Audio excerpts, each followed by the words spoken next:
बिस्मिल्लाहिर्रहमानिर्रहीम। मैं हूं ताहिर ढिंडसा और आप देख रहे हैं SD TV। सोशल सेक्टर को आमतौर पे तालीम और हेल्थ तक महदूद समझा जाता है कि ये दो चीज़ें दे दी जाएं तो बच्चे पढ़ लिख जाएंगे और सोसाइटी ग्रो करेगी। लेकिन हालिया जो सैलाब बलूचिस्तान में आए हैं, मुझे कम से कम इसमें कोई शक नहीं है कि ये जो सैलाब है इसके बाद जो लाइवलीहुड है, हाउसिंग है, ये सारा अब जो है ये सोशल सेक्टर है। और दही इलाकों में ख़ास तौर पे सपोर्ट की इमीडिएट ज़रूरत है, गाइडेंस, रिकंस्ट्रक्शन और फिर रिहेबिलिटेशन। सारी रेस्क्यू रिलीफ को आप फ़ौज पे या बाकियों पे छोड़ भी दें अगर आकर। बलूचिस्तान में कुछ अरसे से मैंने ख़ुद भी लोगों से मेरा हुआ रब्ता, एक ऑर्गेनाइजेशन बड़ी अच्छी काम कर रही थी और बलूचिस्तान रूरल सपोर्ट की भी थे उस, और अभी भी वो काम कर रहे हैं। आज हमने फैसला किया कि हम एक ऐसे शख्स को बुलाएं जो इस वक्त चीफ ऑपरेटिंग ऑफिसर हैं पाकिस्तान पॉवर्टी एलिविएशन फंड के, और कोयटा से भी उनका ताल्लुक रहा है, उन्होंने करीब से ये इन मसाइल को भी देखा है। नादिर गुल वड़ाई साहब, वेरी वार्म वेलकम, और हमें थोड़ा सा इस बारे में बताएं, फिर हम आगे इस पर गुफ्तगू जारी रखते हैं। जी बहुत शुक्रिया। बेसिकली ये कि जो इस साल जो फ्लड आया, ये पिछले 30 साल का रिकॉर्ड ऑलमोस्ट इसने तोड़ा है। और जो लास्ट सेवियर फ्लड था वो 2010 का था, और उसमें अगर मैं देखूं तो बलूचिस्तान में कोई 12 डिस्ट्रिक्ट अफेक्ट हुए थे। इस वक्त बलूचिस्तान के 32 अजला अफेक्टेड हैं, और सिमिलरली सिंध के अंदर आप देख लें, पंजाब के अंदर देख लें, KP में आप देख लें, तो ये बेसिकली क्लाइमेट चेंज के असरात हैं। और जैसे आपको पता है कि पाकिस्तान जो है ना, हमारी overall contribution to carbon emission only 0.9%, लेकिन जो इफेक्ट है क्लाइमेट चेंज के, उसमें दुनिया के जो वर्स्ट अफेक्टेड ममालिक है उनमें से 8वां नंबर हमारा है। तो हम कंट्रीब्यूटर नहीं है इस क्लाइमेट चेंज के हवाले से, हमारी कंट्रीब्यूशन बहुत कम है उसकी डिवास्टेशन के हवाले से, लेकिन उसके जो तबाही होती है उसके हम शिकार हैं। तो it's part of basically climate change, उसके इफेक्ट हैं ये सारे। और आप अब हम ये जो बात कर रहे हैं, ये 25 जून से सिलसिला शुरू हुआ बारिशों का, और ऑलमोस्ट 2 महीने अभी होने वाले हैं, और ये फ्लडिंग चल रही है, और इवन आज भी पेशन गोई है कि मज़ीद बारिशों के भी इम्कानात हैं। मैं खुद फील्ड से होकर आया हूँ, बलूचिस्तान से मैं विज़िट करके आया हूँ, 3 दिन पहले वापस आया हूँ। सूरत हाल बहुत नागुफ्तबे है, उसमें लोग बिल्कुल ओपन सड़कों के ऊपर बैठे हुए हैं, घर उनके डूब गए, रोड इंफ्रास्ट्रक्चर तबाह हो गया। और NDMA की रिपोर्ट है कि 700 से ज़्यादा लोग जो है ना वो शहीद भी हुए इस कैटास्ट्रोफी के अंदर। हज़ारों किलोमीटर रोड वॉश्ड आउट हो गए हैं, ब्रिजेस टूट गए हैं। तो इसमें अब तक जो है कोई 85,000 के करीब हाउसेस डैमेज है, जो कि इंटेंसिटी ज़्यादा होगी क्योंकि बहुत सारे इलाके कटे हुए हैं इस वक्त भी। बलूचिस्तान का राब्ता प्रोविंसेस के साथ कटा हुआ है, सिंध के अंदर कुछ एरियाज़ ऐसे हैं जो कटे हुए हैं। तो ये आने वाले 2-3 हफ्ते के बाद इस सिचुएशन एग्जैक्टली क्लियर होगी, जब थोड़ा सा ये बारिशों का सिलसिला ख़त्म होता है और ये फ्लैश फ्लड निकल जाते हैं कि नुकसानात क्या हैं। तो नुकसानात बहुत ज़्यादा है, और पाकिस्तान के अंदर वैसे भी आपको पता है कि पॉवर्टी बहुत ज़्यादा है। More than 40% people they live below poverty. और हम जैसे इदारे, पाकिस्तान पॉवर्टी एलिवेशन फंड या हुकूमत पाकिस्तान या प्रोविंशियल गवर्नमेंट्स, हम एफर्ट्स करते हैं कि लोगों को गुर्बत के चंगल से बचाएं, उनकी जो इनकम पॉवर्टी है उसको एड्रेस करें। ग्रेजुएशन का एक मॉडल हम इम्प्लीमेंट कर रहे हैं, लेकिन आप एक तरफ कोशिश करते हैं कि उनकी इनकम रेज हो, तो 2 चीज़ें एकदम जो है शॉक की सूरत में दोबारा वो ज़ीरो सम गेम पे ले आती हैं। एक आपके डिज़ास्टर जो है, जिसमें फ्लैश फ्लड हो गया, ड्राउट हो गया, अर्थक्वेक हो गया, और दूसरा हेल्थ के एक्सपेंडिचर, कि अगर कहीं पे किसी फैमिली के अंदर कोई एक बीमारी आती है तो वो अगेन फाइनेंशियल शॉक होता है, तो वो अब्जॉर्ब नहीं कर सकते हैं। इस कैटास्ट्रोफी के अंदर अभी जो इमीडिएट है नीड, वो तो जो रिलीफ में चाहिए होता है कि लोगों के पास फूड नहीं है, उनके पास टेंट नहीं है, शेल्टर की ज़रूरत है। इसके अलावा जो लाइफ स्टॉक है उसकी वैक्सीनेशन, मेडिकेशन की बहुत ज़रूरत है। और इसके बाद जब हम अगली रिकवरी में आते हैं तो उसमें यकीनन, जैसे आपने सही फरमाया, कि लोगों को घरों की कंस्ट्रक्शन के लिए रिसोर्सेज चाहिए होंगे। लाइवलीहुड मोर देन 200,000 एकड़ फीट खाली बलूचिस्तान के अंदर कहते हैं कि पानी के अंदर इनडेटेड है, क्रॉप्स तबाह हो चुकी है। तो अगली रिकवरी में उनको सपोर्ट देने की ज़रूरत होगी कि दोबारा अपनी कोई फसलें लगा सकें, जिसमें सीड फर्टिलाइज़र की एक सपोर्ट अगली रिकवरी के अंदर दी जाती है। और फिर ड्रिंकिंग वाटर सप्लाई स्कीमें डैमेज हो गई हैं, जिसकी वजह से बहुत सारी बीमारियां फैल रही हैं इस वक्त। डायरिया है, स्किन डिजीज़ है, आरटीआई है। तो उसके लिए हमें इंतजामात इमीडिएटली रिलीफ अच्छा, ये फेज़ के अंदर बताएं ही कि करने इसके पड़ेंगे। स्केल को हम 2010 से कंपेयर, 2010 के बारे में कहते हैं कि वो दुनिया में एवर होने वाला सबसे बड़ा नेचुरल डिजास्टर, तूफान नूह से भी बड़ा था, वो कहते हैं उसके बारे में। इसको उससे कंपेयर किया जा सकता मैं कहता हूँ कि ये उससे ज़्यादा, है? उससे इसके ज़्यादा था। इफेक्ट ज़्यादा है। जैसे मैंने कहा ना कि जो 2010 का फ्लड था उसमें बलूचिस्तान के 12 अजला इफेक्ट हुए थे, और आज बलूचिस्तान के 34 अजला इफेक्ट हुए हैं। सिंध आपका पूरा डूबा हुआ है, पंजाब के अंदर बहुत सारे इलाके आपके डूबे हैं पानी में अभी तक। और फिर ये था कि वो जो 2010 का था वो मैक्सिमम 15 से 20 दिन तक बारिशें रही हैं। उसके बाद वो फ्लैश फ्लड निकल गया या इवेपोरेट हो गया। ये तो मुसलसल चल रहा है, पिछले 1.5 महीने से बारिशें हो रही हैं और रुकने का नाम नहीं ले रही हैं। स्टिल फोरकास्ट है वेदर का कि जी इस हफ्ते भी मजीद बारिशों का इम्कानात है। तो ये कैटास्ट्रोफी मैं समझता हूँ उससे बहुत ज़्यादा है। उसमें इतने ज़्यादा आपके ब्रिजेस को लॉस नहीं हुआ था, डैम्स नहीं टूटे थे, लेकिन इसमें अच्छा, बहुत ये ज़्यादा लॉस बताएं हुआ है। कि ये तो खैर आपसे ये बात होगी इस पे, इमीडिएटली है वो सिरा कहाँ से पकड़ें जहाँ पे इंटरवेंशन होनी शुरू हो? मैं लॉन्ग टर्म की बात नहीं कर रहा, क्योंकि लॉन्ग टर्म अगर क्लाइमेट चेंज है तो वो तो टोपोग्राफी करके और सर्वे करके रीप्लान करना पड़ेगा। हो सकता है रोड इंफ्रास्ट्रक्चर को मूव करना पड़े, स्कीम्स जो हैं वो डैम्स और तरह से बनाने, वो तो एक लंबा काम है। लेकिन इमीडिएटली के लोगों को, क्योंकि अभी तक तो रेस्क्यू ही चल रहा है चल ना, रहा है, बस चल तो रहा है, बिल्कुल। रिलीफ जो है इसके बाद शुरू होगी थोड़ी कठिन। मेरा ख्याल ये है कि हमें रेस्क्यू और रिलीफ को ओवरलैप करना पड़ेगा, अच्छा, क्योंकि बहुत सारे लोग जो रेस्क्यू होके निकल आए हैं वो भी या आपके कैनाल्स के बेड्स के ऊपर पड़े हुए हैं या रोडों के ऊपर उन्होंने टेंट खाली लगाया, हाथ। खाली हाथ बैठे हुए हैं। तो रिलीफ से इमीडिएटली ज़रूरत है। हमने खुद कोशिश की है, कोई 25,000 खानदानों को हम सपोर्ट कर रहे हैं, जिसमें राशन हम दे रहे हैं, हाइजीन किट प्रोवाइड कर रहे हैं, उसके अंदर लाइफ स्टॉक की हम वैक्सीनेशन। वैक्सीनेशन कर रहे हैं, और इसके अलावा इंसानों के लिए हम मोबाइल हेल्थ कैंप अरेंज करें। तो ये तो 4 इमीडिएट ज़रूरत है। फूड है उनके लिए, हेल्थ के कैंप हो गया आपके, लाइफ स्टॉक के लिए कोई सपोर्ट उनको, और शेल्टर। ये 4 तो इमीडिएट नीड है कि जिसमें उन लोगों को ये सपोर्ट देने की ज़रूरत है।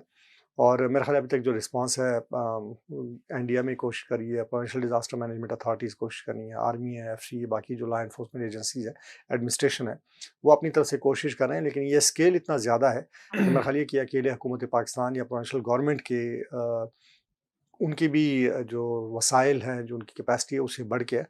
तो इसमें ख़ाली है कि हम सबको मिल के तमाम इदारे जो सिविल सोसाइटी की ऑर्गेनाइजेशंस हैं, इंटरनेशनल ह्यूमैनिटेरियन कम्युनिटी है, और सबसे बढ़ के जो गाँव के लोग हैं, उनका भी टेस्ट का एक केस है कि वो भी मिल के कोशिश करें कि जो वहाँ पे वुमेन हेडेड हाउस होल्ड हैं या कोई बुज़ुर्ग हैं या इस तरह के लोग कि जिनको कोई एक्सेस नहीं है, उनको वो सपोर्ट करें।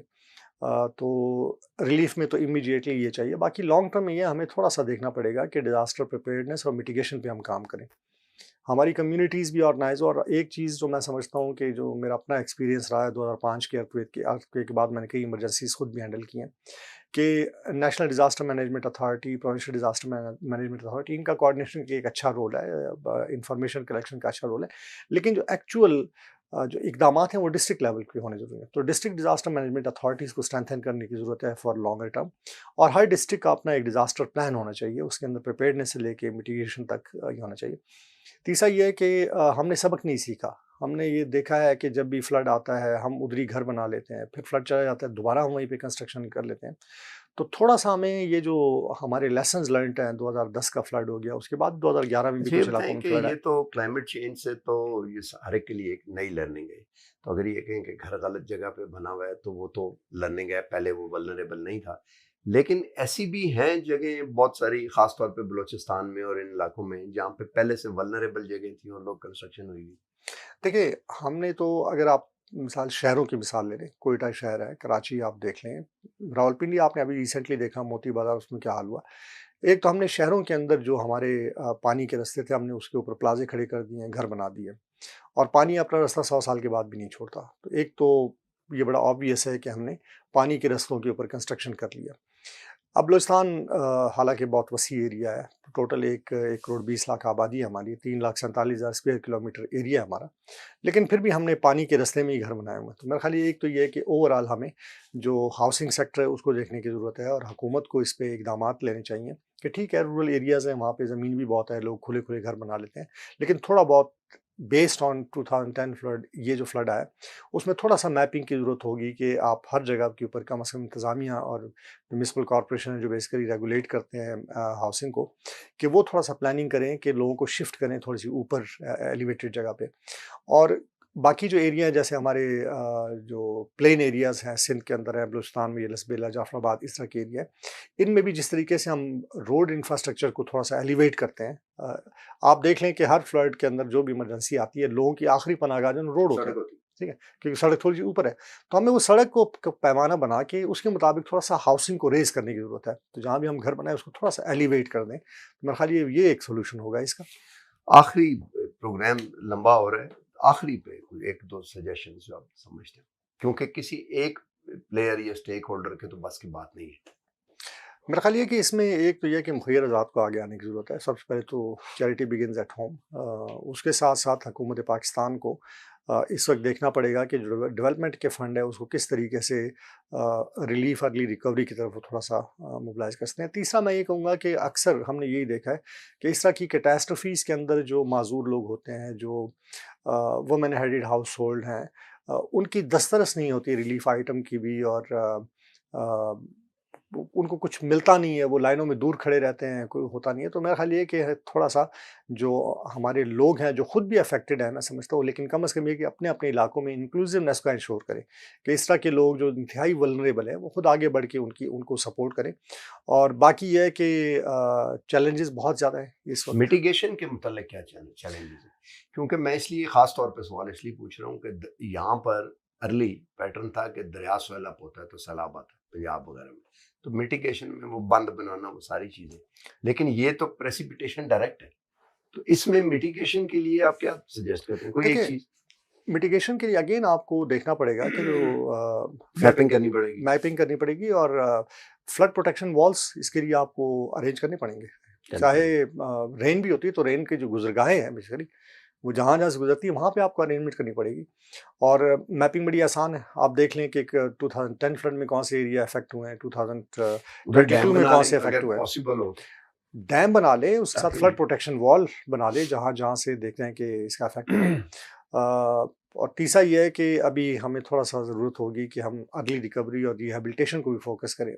अक्सर मेरा अपना एज ए ह्यूमैनिटेरियन वर्कर ये एक्सपीरियंस रहा है कि रिलीफ के अंदर और अर्ली रिकवरी के अंदर तो इदारे बहुत ज़्यादा गर्म होते हैं, बड़ा कोशिश भी करते हैं, लेकिन जब रिहेबिलिटेशन पे आते हैं तो हम बिल्कुल खामोश हो जाते ये हैं। बताएं, आखिरी सवाल, वर्ल्ड बैंक में मैंने वो खुद एज ए एम्प्लॉय इसको मैंने कवर किया हुआ है और काम शाम में कम्युनिकेशन साइड पे कर रहा था, तो मैंने ये जलजले वाला 2000 रूरल रिकंस्ट्रक्शन में वर्ल्ड बैंक और जो अर्बन है उसमें एडीबी का, तो काफी तरह वो बड़ा कश्मीर में आप जाके देखें उन्होंने स्टैंडर्ड इम्प्लीमेंट किए कि वो जो धजी का घर कैसे बनेगा और वो सारा उन्होंने काफी अच्छा उसमें उस तरह का आप 2005 में समझते हैं कि कोई काम होना चाहिए? बिल्कुल उस 2005 में पीपीएफ ने बेसिकली वर्ल्ड बैंक की और बाकी दोनों की फंडिंग से 1,22,000 घर बनाए थे, जो कि अर्थक्वेक रेजिस्टेंट भी थे और प्रॉपर डिजाइन की वो था।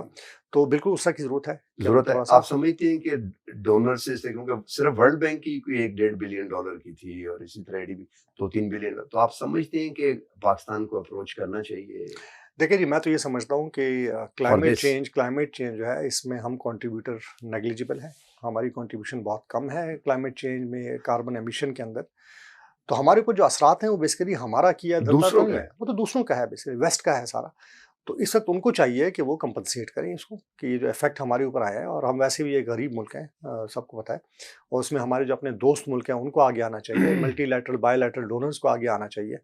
तो मैं अप्रिशिएट करता हूँ, पिछले दिनों $1 मिलियन की ग्रांट यूएस ने भी दी है, लेकिन वो बहुत इनसिग्निफिकेंट है मेरे ख्याल में, थोड़ा सा डोनर को जनरसली देखना पड़ेगा इसमें। कॉपी पेंसिल दफ्तरों के खरीदने में खर्च हो जी बिल्कुल। तो थोड़ा सा ये कि ये कैटास्ट्रफी बहुत बड़ी है, इसके नुकसानात का अंदाज़ा आपको 2 हफ्ते के बाद होगा, जब ये सेटलमेंट हो जाएगी, थोड़ा बारिशें कम हो जाएंगी, उसके बाद आपको पता लगेगा कि कुल कितने डैमेजेस हुए हैं। तो मेरा ख्याल ये कि इसमें ये अकेले हुकूमत पाकिस्तान या प्रोविंशियल गवर्नमेंट के बस की बात नहीं है कि पूरी पूरी रिहेबिलिटेशन एक्सरसाइज हम कर सकें। इसमें यकीनन वर्ल्ड बैंक को आगे आना पड़ेगा, एशियन डेवलपमेंट बैंक को आगे आना पड़ेगा, जो मल्टीलैटरल डोनर है, बायलैटरल डोनर है। और इसमें एक बात अच्छी है कि हुकूमत पाकिस्तान ने ऑलरेडी अपील लॉन्च कर दी है, अब यूनाइटेड नेशन सिस्टम जो है वो असेसमेंट कर रहा है इसकी। तो एक तो मैं यूएन से भी ये गुजारिश करूँगा कि असेसमेंट के साथ साथ अपना रिस्पांस भी स्टार्ट कर दें, क्योंकि इस वक्त लोगों को फूड की बहुत शदीद ज़रूरत है। मेडिसिन की बहुत शदीद ज़रूरत है, लाइव स्टॉक की वैक्सीनेशन की बहुत ज़रूरत है, टेंटों की ज़रूरत है। तो असेसमेंट के साथ-साथ अगर रिस्पॉन्स भी यूएन की तरफ से लॉन्च हो जाए तो मेरे ख़्याल है वो ज़्यादा उसका फ़ायदा होगा। बिल्कुल ठीक है। बड़ा मैं समझता हूँ कि इंटरेस्टिंग का लफ़्ज़ ठीक नहीं है। बड़ी नेसेसरी और यूज़फुल गुफ्तगू थी जो इस वक़्त जानी चाहिए, लेकिन वक़्त की कमी है। आपने सुना कि कितना इम्पोर्टेंट है ये, और गवर्नमेंट ऑफ पाकिस्तान को भी इंटरनेशनल डोनर्स के साथ जहाँ से भी कुछ मिले इस पे एक मैसिव रिस्पॉन्स देना चाहिए, क्योंकि ये जो social disaster, ultimately everything is social, तो ये सोशल डिज़ास्टर जब होते हैं तो दरअसल ये डिज़ास्टर होते हैं, लोग भूल जाते हैं कि यही वो डिज़ास्टर होते हैं कि जिनके नतीजे में बस औकात सोशल अनरेस्ट शुरू होता है, और फिर हम उसको काइनेटिक तरीकों से हैंडल करने की कोशिश करते हैं। बेसिक है कि उस काइनेटिक एनर्जी को अब इस्तेमाल कर लिया जाए रिलीफ, रेस्क्यू और रिहेबिलिटेशन की तरफ, और आगे मिटिगेशन के प्लानिंग और डेवलपमेंट और उसकी इम्प्लीमेंटेशन के लिए। आज तक के लिए इतना ही, मिलते हैं अगले प्रोग्राम में। अल्लाह हाफिज़।